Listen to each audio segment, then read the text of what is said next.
هادي له ونشهد أن لا إله إلا الله وحده لا شريك له ونشهد أن سيدنا وسندنا وحبيبنا ومولانا محمدا عبده ورسوله أرسله الله تعالى إلى كافة الناس بشيرا ونذيرا وداعيا إلى الله بإذنه وسراجا منيرا. أما بعد فقد قال الله تبارك وتعالى: أعوذ بالله من الشيطان الرجيم. بسم الله الرحمن الرحيم. شهر رمضان الذي أنزل فيه القرآن هدى للناس وبينات من الهدى والفرقان، فمن شهد منكم الشهر فليصم، ومن كان مريضا أو على سفر فعدة من أيام أخر. يريد الله بكم اليسر ولا يريد بكم العسر ولتكملوا العدة ولتكبروا الله على ما هداكم ولعلكم تشكرون.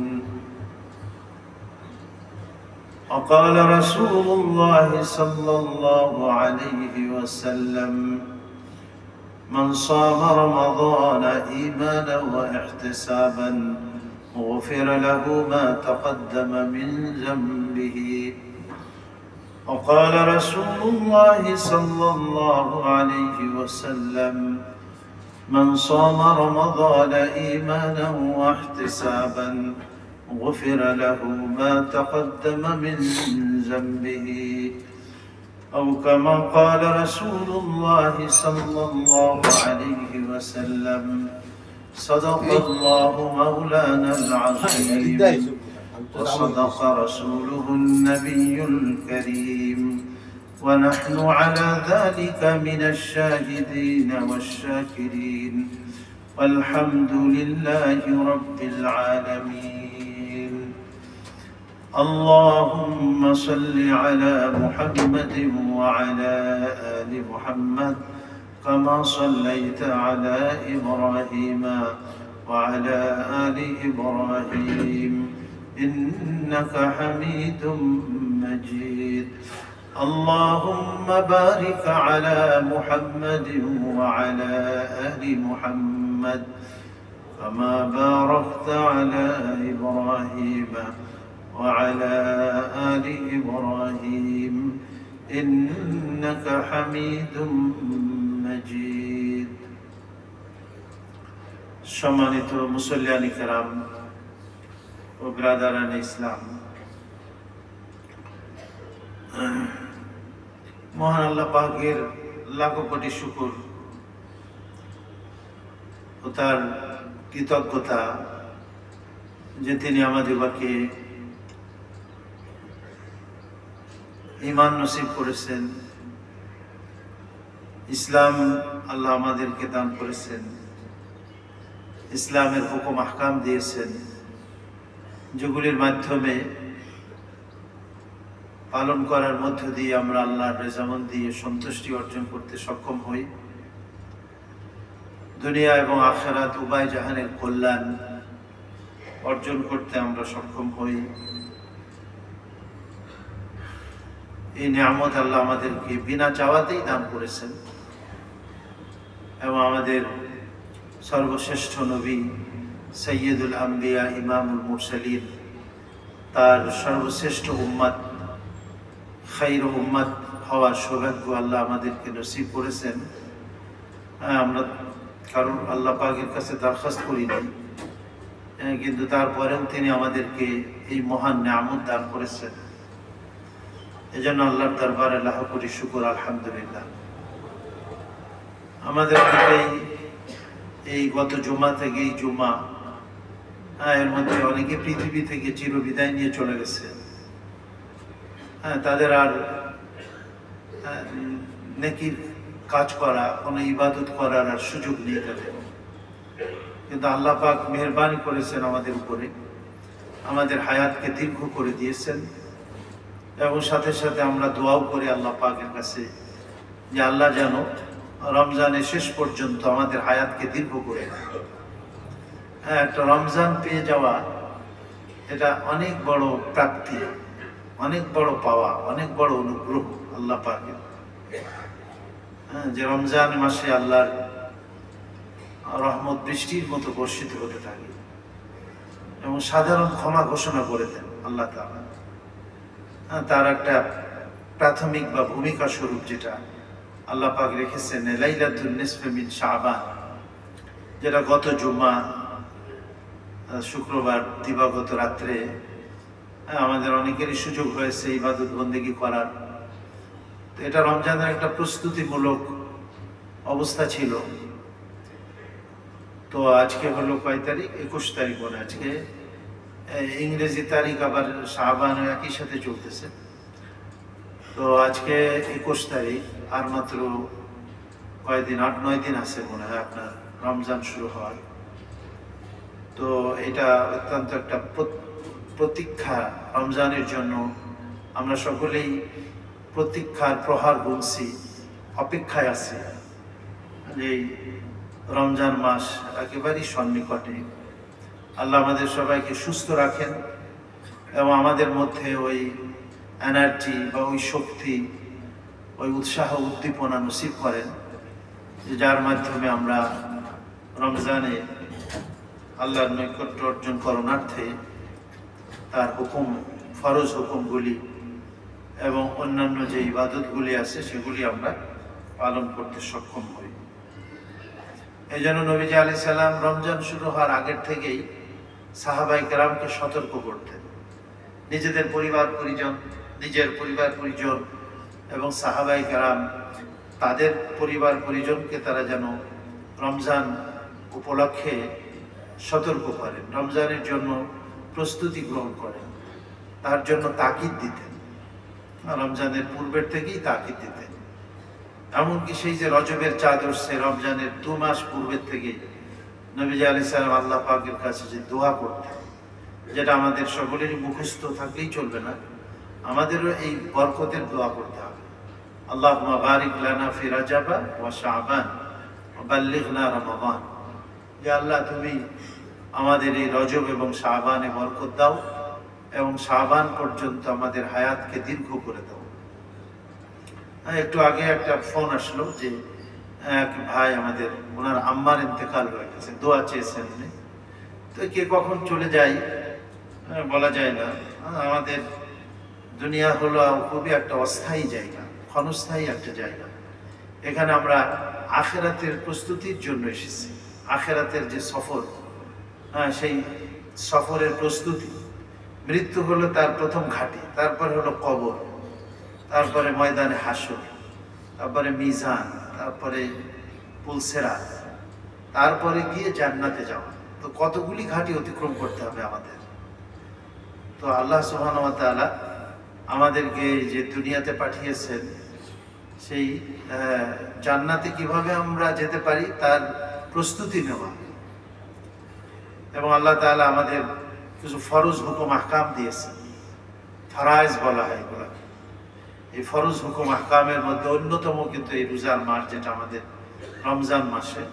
অন্য সময় রোজা কিন্তু ফরজ না, নফল হিসাবে আমরা রাখি, সুন্নাত হিসাবে আমরা মুহররম মাসে রোজা রাখি, জিলহজ মাসের 9টা রোজা এটা আমরা রেখে থাকি। তারপরে ধরেন এই 15ই শাবানে বা শাবান মাসে বেশি বেশি রোজা রাখা, 15ই শাবানে রোজা রাখি আমরা।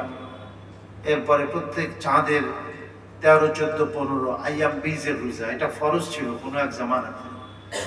হযরত আদম আলাইহিস সালামের সময় এই রোজা কিন্তু ফরজ ছিল। আবার কোন কোন মাযহাব আপনার নবীদের সময় এই যে মুহররমের যে 10 তারিখ আশুরা রোজা, এটাও কিন্তু ফরজ ছিল। এই জন্য যে আয়াতের দ্বারা আমাদের উপরে রোজাকে ফরজ করা হয়েছে দ্বিতীয় হিজরিতে, তো মক্কাতে তো রোজা ছিল না। নামাজ এটাও মেরাজে হুজুরের হিজরতের পূর্বে মক্কাতে থাকা অবস্থায় যে মেরাজ সংঘটিত হয়েছে সেখানেই নামাজকে ফরজ করা হয়েছে। আর এরপরে মদিনাতে যাওয়ার পরে নামাজকে সুবিন্যস্ত করা হয়েছে। এরপরে আপনার এই জাকাত আসছে, এই জন্য নামাজের সাথে আবার জাকাতের সম্পর্ক, আবার জাকাতের পরে রোজা আসছে। নামাজটা হলো গিয়ে ইমানদারের ইমানের পরে তার সব থেকে আল্লাহ পাকের বড় হুকুম যেটা, সেটা হলো এই 5 ওয়াক্ত নামাজ। এর মাধ্যমে সে শরীয়তের অন্যান্য হুকুম আহকাম পালন করার একটা যোগ্যতা সে অর্জন করে এবং আল্লাহর মহব্বত এবং ভালোবাসা তার নসিব হয়। দৈনিক 5 বার সে আল্লাহর সামনে দাঁড়ায়, আল্লাহর জিকির করে, কোরআন শরীফ তেলাওয়াত করে, আল্লাহর তাসবিহ তাহলিল পড়ে এই নামাজের মধ্যে। কখনো দাঁড়িয়ে, কখনো রুকুতে গিয়ে ঝুঁকে, আবার কখনো কপাল ঠেকিয়ে দেয় মাথায়, কখনো বসে এইভাবে আল্লাহ পাককে সে স্মরণ করে, যেন তার পুরা দিন ওই 24 ঘন্টা জীবনে প্রত্যেকটি কাজে কর্মে সে আল্লাহর হুকুমকে খেয়াল রাখতে পারে। তো এটা হলো একটা শারীরিক ইবাদত। কিন্তু নামাজটা আবার সবাই দেখে, যখন আমরা জামাতে আসি একে অপরে আমরা নামাজ পড়তেছি, এটা তো সবাই দেখে ফরজ নামাজ বলে। বাকি নফল নামাজ একা একা পড়ার কথা বলা হয়েছে, এটা শুধু আল্লাহকে দেখা।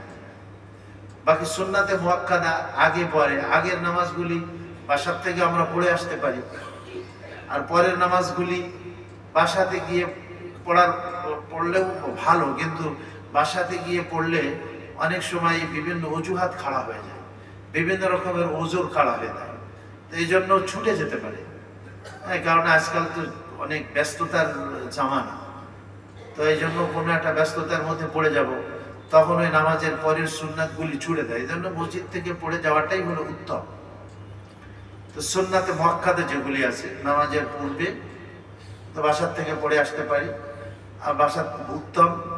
আর তা যদি না হয় মসজিদে এসে পড়লাম, আর নামাজের পরের সুন্নাতগুলি মসজিদে পড়লাম।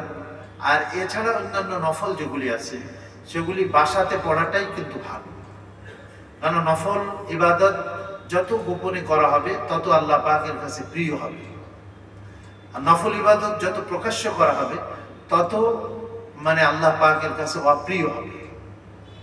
যেন নফল হলো তার মালিকের মধ্যে এবং বান্দার মধ্যে একটা গোপন জিনিস, রহস্য, মহব্বত এবং ভালোবাসার একটা অন্যতম দৃষ্টান্ত হলো এই নফল নামাজ। তো ফরজগুলি তো ধরেন সবাই দেখে নামাজের ক্ষেত্রে, আর জাকাতের বেলায় তো ধরেন আপনার যাকে আমি জাকাত দিব, জাকাত হলো আর্থিক ইবাদত আর নামাজ হলো শারীরিক ইবাদত। কিন্তু জাকাত তো বেশি মানে মহাসমারোহে লোকজনকে জানিয়ে দেওয়া এটাও ঠিক না। যাকে দিতেছি সে তো জানবে, বাকি তাকে জাকাত কি বলে আপনার বলে দিতে হবে এটাও জরুরি না।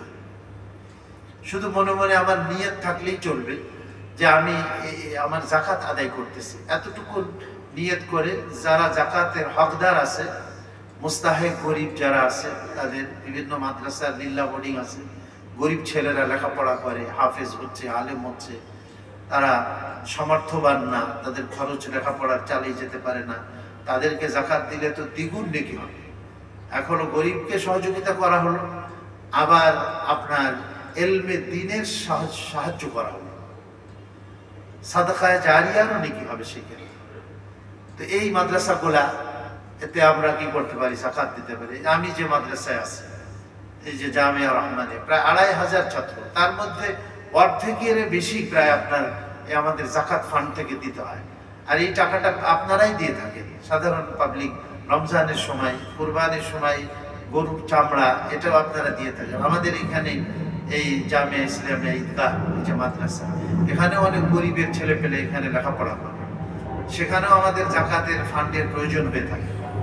এইখানে আমরা দিতে পারি যে এলমে দ্বীনের সহযোগিতা হলো, আবার সাথে সাথে গরিবের সহযোগিতা হলো, আবার সাথে সাথে সাদকায়ে জারিয়া, এটারও কি হলো আপনার ফায়দা হবে। আর এমনি অন্যান্য গরিব আত্মীয় স্বজন যারা আছে সেখানেও আমরা দিতে পারি। তো আমি যেটা বলতেছিলাম, জাকাত আদায় করার সময় যাকে দিব তাকে জাকাত উচ্চারণ করে দেওয়াটা জরুরি না। অনেক সময় আপন আত্মীয় স্বজন, নিজের ভাইকেও তো আমরা জাকাত দিতে পারি, হ্যাঁ, কিন্তু দুই ধরনের লোককে আমরা জাকাত দিতে পারি না। একটা হলো স্বামী স্ত্রী, এটা পারে না। আর একটা হলো আমি যাদের থেকে জন্মগ্রহণ করেছি, আমার মা হতে পারে, বাবা হতে পারে, এবং এই পর্যায়ে উপরে যত যাবে, হ্যাঁ, আমার মায়ের বাপ, তার বাপ, তার বাপ, আমার মায়ের মা, তার মা, তার মা, আমার বাপের বাবা যিনি, দাদা যিনি, বা এর উপরে যত যাবে, এই যে সিঁড়ি। আর আমার থেকে যারা জন্মগ্রহণ করেছে, আমার সন্তান, ঔরসজাত সন্তান এবং তার ছেলে মেয়ে যারা, এদেরকে কিন্তু জাকাত দেওয়া শরিয়াতে নাজায়েজ, দেওয়া যাবে না। এবং রসুল করিম আলাইহিস সালামের বংশধর যারা, সাইয়্যেদ বলি আমরা। বাকি আমাদের দেশে, এই আরব দেশ ছাড়া এ সমস্ত দেশে অনেকে সাইয়্যেদ শব্দ লাগায়, কিন্তু ভুয়া সাইয়্যেদ, আল্লাহ মাফ করো, অনেক ভুয়া সাইয়্যেদ। হ্যাঁ, তাদের হয়তো বংশ তালিকা যদি থেকে থাকে নবীজি পর্যন্ত পৌঁছে, তাহলে তো ঠিক আছে। হ্যাঁ, কিন্তু অনেকে দেখা যায় যে তাদের কোনো বংশ তালিকা নাই, কিন্তু নামের শুরুতে সাইয়্যেদ লাগায়, নবীর বংশ, অথচ নবীর সে আদর্শ তার জীবনে কিছুই নাই। হ্যাঁ, তো নবীর বংশ যারা, হাসান হুসাইন রাদিয়াল্লাহু আনহু থেকে, হযরত ফাতেমা রাদিয়াল্লাহু আনহা থেকে, তো তাদেরকে দেওয়া জায়েজ হবে। তো এটা হলো আপনার। আর ধনী যারা, তাদেরকে তো দেওয়াই যাবে না।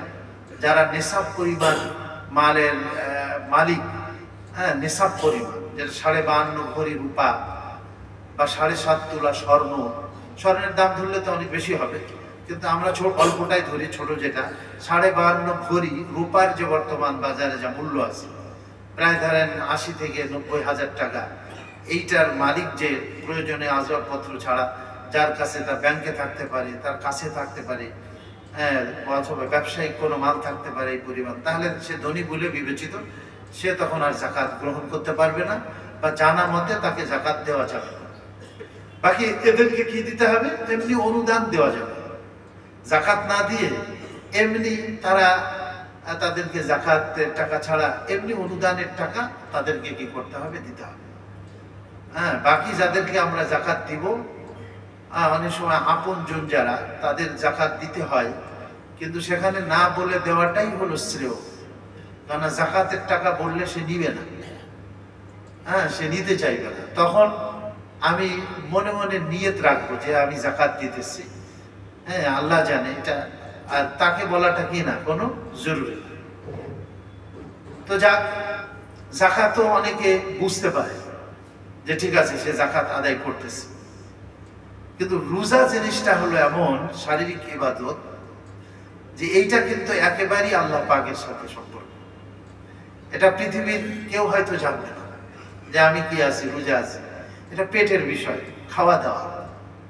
রোজা শব্দের অর্থ কি? রোজা তো ফার্সি শব্দ, কিন্তু আরবিতে বলে এটা সম অথবা সিয়াম বলে, সিয়াম বলে, সমও বলে। হ্যাঁ, আল্লাহ তাআলা কোরআন শরীফের ভিতরে এই শব্দ উচ্চারণ করেছে, ইয়া আইয়ুহাল্লাযীনা আমানু, হে ঈমানদারগণ। দেখেন, যেখানেই আল্লাহ কোন হুকুম আহকাম দিয়েছেন মুমিনদেরকে, সেখানে কিন্তু ইয়া আইয়ুহাল্লাযীনা বলে ডাকটা দিয়েছেন, হে আমার ভালোবাসার পাত্র মুমিন বান্দাগণ, যারা আমার উপরে বিশ্বাস স্থাপন করেছে। কুতিবা আলাইকুমুস সিয়াম, সিয়াম শব্দ বলেছেন। দেখো, তোমাদের উপরে রোজাকে ফরজ করা হলো। আমরা সিয়াম এটাকে রোজা বলি, বা সম, রোজা, এর শাব্দিক অর্থ হলো বিরত থাকা। এক জামানা ছিল রোজা রেখে কথা বলা যেত না, কথা বললেই রোজা নষ্ট হয়ে যেত।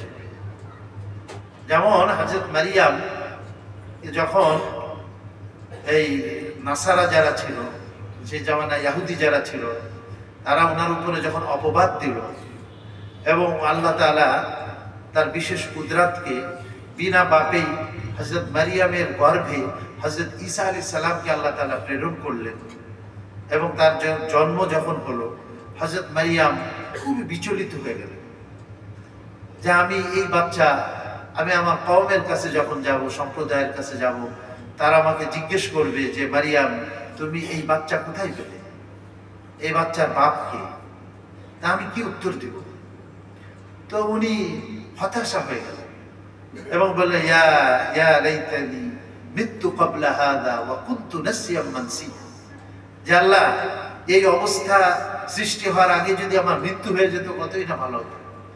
হযরত জিবরাইল আলাইহিস সালামকে পাঠিয়ে আল্লাহ তাআলা ওনাকে সান্ত্বনা দিলেন যে হে মারিয়াম তুমি এত বিচলিত হও না, আমি ব্যবস্থা করব তোমার পবিত্রতার ঘোষণা দেওয়া, এটা আমি ব্যবস্থা করব। তুমি কোনো কথা বলবো না, তুমি এই আঙুল দিয়ে ইশারা করবা মুখের উপরে এবং এতটুকু বলবা যে ওই তোমরা এই বাচ্চাকে জিজ্ঞেস করো ইন্নী নাযারতু লির-রাহমানি সাওমা, আমি আল্লাহর জন্য রোজা রেখেছি, আমি আল্লাহর জন্য রোজা রেখেছি। হযরত জাকারিয়া আলাইহিস সালামেরও জামানায় কিন্তু এরকমই ছিল, হ্যাঁ, যে হযরত ওনার স্ত্রীর গর্ভে যখন ইয়াহইয়া ওনার ছেলে আলাইহিস সালাতু ওয়াস সালাম আসলো, তখন হযরত জাকারিয়া আলাইহিস সালাম আল্লাহর কাছে বলছেন, উনি তো নিঃসন্তান ছিলেন, বার্ধক্যে আল্লাহ তাআলা এই সন্তান ওনাকে দিয়েছেন হযরত ইয়াহইয়া আলাইহিস সালাতু ওয়াস সালাম। তো উনি আল্লাহর কাছে দরখাস্ত করেছিলেন যে আল্লাহ আমার স্ত্রীর গর্ভে যে সন্তান আসছে তার কি আলামত বা তার নিদর্শন আমি জানতে চাই। বলে আমি তোমাকে সন্তান দিয়েছি, তোমার স্ত্রীর গর্ভে সন্তান এসেছে, হ্যাঁ, তুমি যখন নামাজ পড়াইতে আসবা তখন তুমি কারোর সাথে কথা বলবা না, তুমি বলবা যে আমি রোজা রেখেছি, শুধু ইশারা করবা। তো হযরত জাকারিয়া আলাইহিস সালাতু ওয়াস সালাম তাই করছেন, হ্যাঁ, ইশারা করছেন এবং এই কথা বলছেন যে আমি রোজা রেখেছি। তার মানে রোজা রেখে কথা বললে রোজা নষ্ট হয়ে যেত, এক জামানায় এরকমের অবস্থা ছিল। ইন্নী নাযারতু লির-রাহমানি সাওমান ফালান উকাল্লিমাল ইয়াওমা ইনসিয়া, সূরা মারিয়ামের মধ্যে আছে যে আমি রোজা রেখেছি, আমি কারোর সাথে কোনো কথাবার্তা বলবো না। তো কথাবার্তা থেকে বিরত থাকা, এটার নামও রোজা। সাওম বা সিয়াম শব্দের অর্থ হলো ইমসাক, বিরত থাকা, আনিল কালাম, কথাবার্তা থেকে বিরত থাকা, খাওয়া দাওয়া থেকে বিরত থাকা, যে কোনো কাজকর্ম থেকে বিরত থাকা, এটাকে শাব্দিক অর্থে সাওম বলা হয়। কিন্তু শরীয়তের পরিভাষায় নির্দিষ্ট কিছু কাজকর্ম থেকে বিরত থাকাকে আপনার সাওম, সিয়াম বা রোজা বলা হয়। হ্যাঁ, এজন্য উলামায়ে কেরাম বলছেন আল ইমসাক আনিত তাআমি ওয়াশ শারাবি ওয়াশ শাহওয়াত, তিনটা জিনিস থেকে বিরত থাকা, খাওয়া দাওয়া করা, পান করা আর নিজের প্রবৃত্তি খায়সাত চরিতার্থ হালাল মতো, এটাও হারাম করেছেন আল্লাহ তাআলা। মিনাস সুবহিস সাদিকে ইলা গুরুবিশ শামস, সবে সাদেক থেকে শুরু করে নিয়ে সূর্য অস্ত যাওয়ার সময় পর্যন্ত। বিনিয়াতিস সিয়াম, রোজার নিয়ত। একজন লোক এমনি ডাক্তার বলেছে কয়েকদিন তুমি না খেয়ে থাকো, তো না খেয়ে আছে, ও রোজার নিয়ত নাই, তাহলে কি ওর রোজা হবে নাকি? হবে না। রোজার নিয়ত করতে হবে, রোজার নিয়ত করাটা কি ফরজ। বাকি রোজার নিয়ত মুখে করা জরুরি না। আমরা সাহারি খাইতে উঠি না, সাহারি, তো সাহারি খাইতে যখন আমরা উঠি তখন কি উদ্দেশ্যে সাহারি খাই? আমরা রোজার উদ্দেশ্যেই তো আমরা সাহারি খাই। তো কেউ যদি সাহারি খায় রোজা রাখার উদ্দেশ্যে, এটাই তার নিয়ত হয়ে গেল। কিন্তু অনেক সময় আমরা মুখে নিয়ত করি নাওয়াইতু, নাওয়াইতু আন আসুমা গাদাম মিন শাহরি রমাজান, এরকম নাওয়াইতু আন আসুমা গাদাম মিন শাহরি রমাজান, যে আমি নিয়ত করলাম যে আগামী কালকে আমি রমজান মাসের রোজা রাখলাম বা রোজা রাখার নিয়ত করলাম। আরবিতে নিয়ত করার কোনো প্রয়োজন নাই, বাংলাতেও জবানে বলার কোনো প্রয়োজন নাই। যদি দিলের মধ্যে থাকে যে আমি আগামীকালকে বা রোজা রাখবো, এরকমের নিয়ত করাই যথেষ্ট। আবার ধরেন অনেকে হয়তো রাত্রে নিয়ত করতে পারে নাই, ঘুম পড়ে গেছে, সাহারিও খাইতে পারে নাই, সবে সাদেক হয়ে গেছে, আজানও দিয়ে ফেলেছে, এখন ঘুম ভাঙছে, তখন সে কোনো কিছু খাবে না। এখন সে নিয়ত করে ফেলবে। ইভেন আপনার এই সূর্য ঢলে যাওয়ার আগ পর্যন্ত কেউ যদি রমজান মাসে রোজা নিয়ত করে, তাহলে তার রোজা কি হয়ে যাবে? সহি হয়ে যাবে। তাহলে রোজা কাকে বলা হয়? আল ইমসাকু আনিত তাআমি ওয়াশ শারাবি ওয়াশ শাহওয়াত, পানাহার থেকে এবং নিজের শাহওয়াত ও প্রবৃত্তির চাহিদা পূরণ করা থেকে বিরত থাকা, সবে সাদেক থেকে শুরু করে নিয়ে সূর্য অস্ত যাওয়া পর্যন্ত, বিনিয়াতি সম, রোজার নিয়তে। এটাকে কি বলা হয়? আমাদের পরিভাষায় রোজা বলা হয়।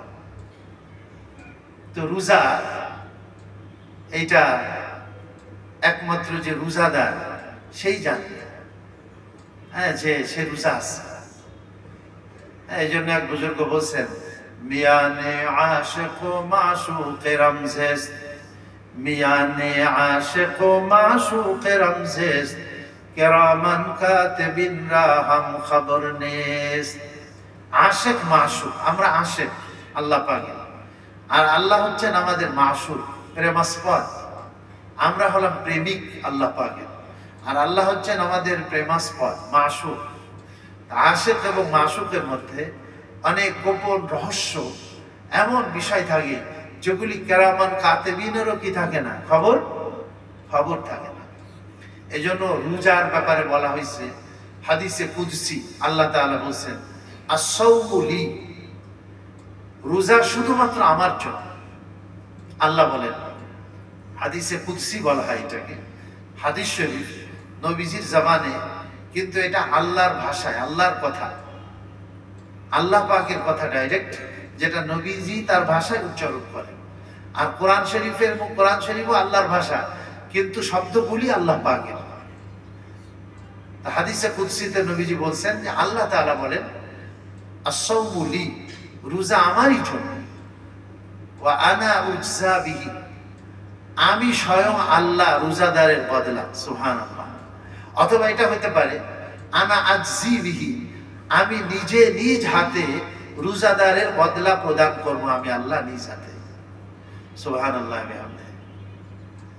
এই জন্য এই রোজাটা আল্লাহ রাব্বুল আলামিনের মহব্বত এবং ভালোবাসার অন্যতম নিদর্শন।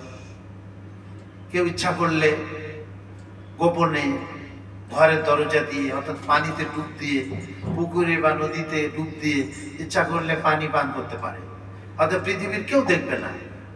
কিন্তু কোন রোজাদার ব্যক্তি কি এরকম করবে কখনো? সে তো করবে না।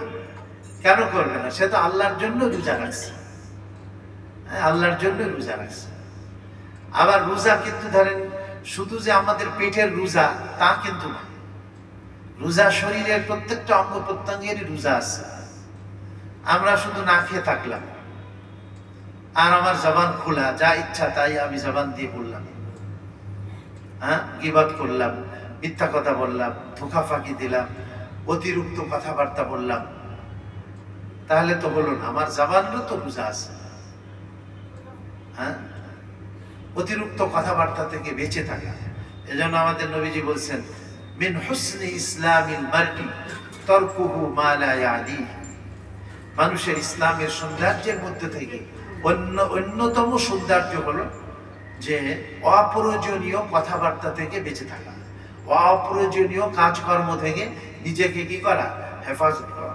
রোজার মধ্যে এটারই একটা ট্রেনিং হয়, এটারই একটা প্র্যাকটিস হয় রোজার মধ্যে, যে অপ্রয়োজনীয় কথাবার্তা বলবো না, অপ্রয়োজনীয় কোনো জিনিস আমরা দেখবো না, হারাম কোনো জিনিস।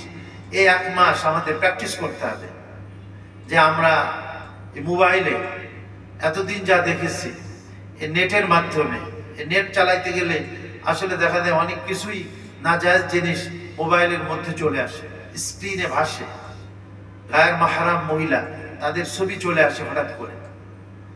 তো আমরা বাটন ফোন ব্যবহার করতে পারি, নিতান্ত কোনো প্রয়োজনে যতটুকু প্রয়োজন ব্যাস ততটুকু ব্যবহার করে বাকিটা আমরা রেখে দিলাম। আমার চোখের রোজা আছে। হারাম কোনো দৃশ্য যেটা আল্লাহ তাআলা দেখা হারাম করেছে, বেগানা কোনো মেয়ে লোককে দেখা হারাম ইচ্ছাকৃতভাবে, এটা অনিচ্ছাকৃত নজরে পড়ে গেলে সেটা ভিন্ন কথা। তা আমরা রমজানে প্র্যাকটিস করি যে আমার যেন চোখে যথাযথ আমি ব্যবহার করতে, কান দিয়ে কোনো নাজায়েজ কথা, হারাম কোনো কথা আমি শুনবো না, ব্রেন দিয়ে চিন্তা করব না, হাত দিয়ে কোনো হারাম বা অন্যায় কোনো জিনিস আমি ধরবো না বা আমি লিখবো না, পাকে কোনো হারাম জিনিসের দিকে আমি চালাবো না। এই জন্য বলছেন নবীজি আলাইহিস সালাম, রুব্বা সাইমিন লাইসা লাহু মিন সিয়ামিহি ইল্লাল জুউ ওয়াল আতাশ। অনেক রোজাদার মানুষ এমনও আছে যাদের এই ক্ষুধার কষ্ট আর পিপাসার কষ্ট ছাড়া তাদের নসিবে আর কিছুই জোটে না। রোজা রেখে জবানকে স্বাধীন মতো চালাই দিয়েছে, চোখ স্বাধীন মতো ব্যবহার করতেছে, কান, হাত, পা, অঙ্গ প্রত্যঙ্গ সব দেদারসে পূর্বের মতো যা ইচ্ছা তাই করতেছে। তাহলে ওই ব্যক্তির কি নবীজি বলেন আল্লাহ পাকের কোনো প্রয়োজন নেই এই ব্যক্তির না খেয়ে থাকাতে, পিপাসিত বা ক্ষুধার্ত থাকার দ্বারা আল্লাহ পাকের কোনো প্রয়োজন নেই এই ব্যক্তি। এই জন্য আল্লাহ তাআলা চান এই রোজার মাধ্যমে তাজকিয়া। তাজকিয়া মানে কি? আত্মশুদ্ধি। আমরা নিজেদেরকে একেবারে পরিশুদ্ধ করে ফেলি রোজার মাধ্যমে। এই জন্য আল্লাহ তাআলা কয়েক জায়গাতে বলছেন কোরআন শরীফে, কাদ আফলাহা মান যাক্কাহা। 10টা জিনিসের কসম খেয়ে সূরাতুশ শামস এর শুরুতে 10টা জিনিসের কসম খাইছেন আল্লাহ। তারপরে কথাটা বলেছেন। আল্লাহ পাকের তো কসম খাওয়ার কোনো প্রয়োজন ছিল না। হ্যাঁ, আল্লাহ পাক এমনিতেই বললেই তো আমরা বিশ্বাস করতাম, কিন্তু একটা দুইটা না, 10টা জিনিসের কসম খেয়ে, ওয়াশ-শামসি ওয়া দুহাহা ওয়াল কমারি ইযা তালাহা ওয়ান নাহারি ইযা জাল্লাহা ওয়াল লাইলি ইযা ইয়াগশাহা ওয়াস সামাই ওয়া মা বানাহা ওয়াল আরদি ওয়া মা তাহাহা ওয়া নাফসিন ওয়া মা সাওয়াহা ফাআলহামাহা ফুজুরাহা ওয়া তাকওয়াহা। এই 10টা জিনিসের কসম খেয়ে তারপরে আল্লাহ বলছেন, কাদ আফলাহা মান যাক্কাহা। নিশ্চয়ই সফল কাম ওই ব্যক্তি যে আত্মশুদ্ধি অর্জন করতে পারল, নিজের আত্মাকে পাক সাফ করে ফেললো, পবিত্র করে ফেললো, গুনাহ থেকে নিজেকে পাক সাফ করে ফেললো। এই জন্য রমজান আসছে গুনাহ মুক্তির জন্য। এই জন্য এখন থেকে যদি আমরা গুনাহ ছেড়ে দেওয়ার প্র্যাকটিস করি, জবানের গুনাহ, চোখের গুনাহ, হাতের গুনাহ, পায়ের গুনাহ, তাহলে দেখবেন যে রমজানের একেবারে শুরুর থেকেই আল্লাহর রহমত একেবারে বৃষ্টির মতো বর্ষিত হবে আমাদের উপর ইনশাআল্লাহ। আর পুত পবিত্র অবস্থায় আমরা এই রমজান পাব। এই জন্য নবীজি বলছেন যে দেখো তোমরা সতর্ক হও, এই রমজান মাস তোমাদের সামনে আসতেছে, খৈর বরকতের মাস। এই মাসে আল্লাহ তাআলা এমন একটা রজনী রেখেছেন, যে রজনীতে তোমরা যদি ইবাদত বন্দেগী করো তাহলে ওই 1000 মাস ইবাদত বন্দেগী করার থেকেও শ্রেষ্ঠ যদি এই একটা রজনী তোমরা পেয়ে যাও। সুবহানাল্লাহ। যেটা রমজানের শেষ দশকে আল্লাহ তাবারক ওয়া তাআলা এই উম্মাতের বৈশিষ্ট্য হিসাবে রেখে দিয়েছেন। কোন উম্মাতকে আল্লাহ তাআলা লাইলাতুল কদর দেন নাই, এই উম্মাতকে আল্লাহ তাবারক ওয়া তাআলা দান করেছেন। এই জন্য এই মাসের যথাযথ কদর করতে হবে, মূল্যায়ন করতে হবে, আল্লাহর কাছে বেশি বেশি দোয়াও করতে হবে। দোয়া কবুলিয়াতের মাস। হারাম ইনকাম ছেড়ে দিতে হবে, মিথ্যা কথা বলা ছেড়ে দিতে হবে, সুদ ঘুষ এগুলির ধারেও যাওয়া যাবে না। এই একটা মাস যদি সত্যিকার অর্থে আমরা আমাদের আত্মশুদ্ধি অর্জনের জন্য চেষ্টা করি, আমরা আমাদেরকে পবিত্র রাখার জন্য আমরা চেষ্টা করি, তাহলে দেখবেন যে বাকি 11 মাস এটা কি হবে, ঠিক হবে ইনশাআল্লাহ। এই যে ঘোড়াকে যে যুদ্ধের ঘোড়াগুলির কিন্তু ট্রেনিং আছে। এই যে সারদায় গেছিলাম আমরা একবার, ওখানে পুলিশ ট্রেনিং হয়, তো সেখানে কি সুন্দর ঘোড়াকেও প্রস্তুত করা হয়, তার জন্যও কিন্তু তার যে খাবার দাবার আছে এটারও নিয়ন্ত্রণ করে তাকে একটা ট্রেনিং দেওয়া হয়। এটাকে তাজমির বলে আরবিতে, তাজমির বলে আরবিতে। তো যে সমস্ত ঘোড়া যুদ্ধে ব্যবহার করা হয় সেই ঘোড়াগুলিকেও বিশেষভাবে ট্রেনিং দেওয়া হয়, তার খায়সাতের জিনিস থেকে তাকে কি রাখা হয়, বিরত রাখা হয়, তারপরে সে ট্রেনিং প্রাপ্ত হয়ে যায়। এখন সে কমান্ড মেনে চলে, যুদ্ধের জন্য পুরা প্রস্তুত হয়ে যাচ্ছে। তো ঠিক আমাদের নফসটাও কিন্তু এই ঘোড়ার মতো, নফসকে কন্ট্রোল করা অনেক কঠিন, অনেক কঠিন। নফসের গোলাম আমরা হয়ে যাই, শয়তানের গোলাম আমরা হয়ে যাই। আল্লাহর হুকুমের সামনে দেখা যায় আমরা নফসকে প্রাধান্য দিয়ে ফেলি অনেক সময়। এই জন্য আল্লাহ কোরআনে পাকের মধ্যে বলেছেন, فَأَمَّا مَنْ طَغَى وَآثَرَ الْحَيَاةَ الدُّنْيَا فَإِنَّ الْجَحِيمَ هِيَ الْمَأْوَى। যে দুনিয়াতে অহংকার করবে আর সে দুনিয়াকে প্রাধান্য দেবে, খায়সাতকে প্রাধান্য দেবে, প্রবৃত্তিকে প্রাধান্য দেবে, তার ঠিকানা হলো জাহিম, জাহান্নাম তার ঠিকানা। وَأَمَّا مَنْ خَافَ مَقَامَ رَبِّهِ وَنَهَى النَّفْسَ عَنِ الْهَوَى। আর যে ভয় করবে আল্লাহর সামনে একদিন আমাদেরকে দাঁড়াতে হবে। কি বলেন, আমরা কি কেউ এমন আছি যে আল্লাহর সামনে দাঁড়াবো না? রাজা বাদশাহ হই, ধনী হই, দৌলতমন্দ হই, আমরা যত বড়ই ক্ষমতাধারী পৃথিবীর কেউ হই না কেন, আমাদের সবাইকে তো একদিন আল্লাহর সামনে দাঁড়াতে হবে। যে এই ভয় অন্তরে পোষণ করবে যে আল্লাহ পাকের সামনে আমাকে একদিন দাঁড়াতে হবে। আর দ্বিতীয় কাজ করবে ওয়ানাহান নাফসা আনিল হাওয়া, এবং নিজেকে খায়সাত ও প্রবৃত্তির চাহিদা থেকে নিজেকে বিরত রাখবে, যেটা রোজার মধ্যে 100% পাওয়া যায়। রোজা আল্লাহ তাআলা এই জন্য আমাদেরকে দিয়েছেন যেন আমরা প্র্যাকটিস করতে পারি খায়সাত ও প্রবৃত্তির অনুসরণ করা থেকে আমরা নিজেকে বিরত থেকে আল্লাহ এবং আল্লাহ রসুলের কিভাবে আমরা কি করতে পারি, অনুসরণ করতে পারি, এর ট্রেনিং বা এর প্র্যাকটিস। আল্লাহ বলেন যে এই দুইটা কাজ যে ব্যক্তি করবে, যে আল্লাহর সামনে একদিন দাঁড়াতে হবে এই ভয় রাখবে এবং নিজেকে খায়সাত ও প্রবৃত্তির অনুসরণ করা থেকে বিরত রাখবে, আল্লাহ বলেন ফাইন্নাল জান্নাতা হিয়াল মাওয়া, আল্লাহ তার ঠিকানা জান্নাতুল মাওয়া দান করবেন। আল্লাহ পাক তার ঠিকানা। রোজা রাখার মধ্য দিয়ে আমরা ইনশাআল্লাহ আমাদের নফসের কি তাজকিয়া বা আত্মশুদ্ধি আমরা অর্জন করার চেষ্টা করব। আল্লাহ আমাদের সবাইকে তৌফিক দান করেন। রমজানের মধ্যে বিশেষ দুইটা যে ইবাদত, একটা হলো রোজা রাখা আর দ্বিতীয় হলো তারাবির নামাজটা আদায় করা। নবীজি বলছেন যে ঠিক মতো রোজা রাখবে ঈমানের সাথে এবং আল্লাহর সন্তুষ্টি অর্জনের জন্য আল্লাহ তার পিছনের সকল গুনাহকে মাফ করে দেবেন। নবীজি বলছেন যে ব্যক্তি রমজান মাসে তারাবিটা ঠিক মতো আদায় করবে, এই যে তারাবির নামাজ 20 রাকাত, অনেকের কষ্ট হবে, কিন্তু এই যে ধৈর্য ধারণ করে 20 রাকাতে 40টা সাজদা দিবে, এক খতম কোরআন শরীফ সে এই তারাবি নামাজের মধ্য দিয়ে সে দাঁড়িয়ে শোনার যে নিজেকে মানে আপনার শুনবে এবং নিজেকে বাধ্য করবে। তো নবীজি বলছেন এই কষ্ট করার কারণে গফিরা লাহু মা তাকাদ্দামা মিন যামবিহি, আল্লাহ পাক তার পিছনের সকল গুনাহকে মাফ করে দেন।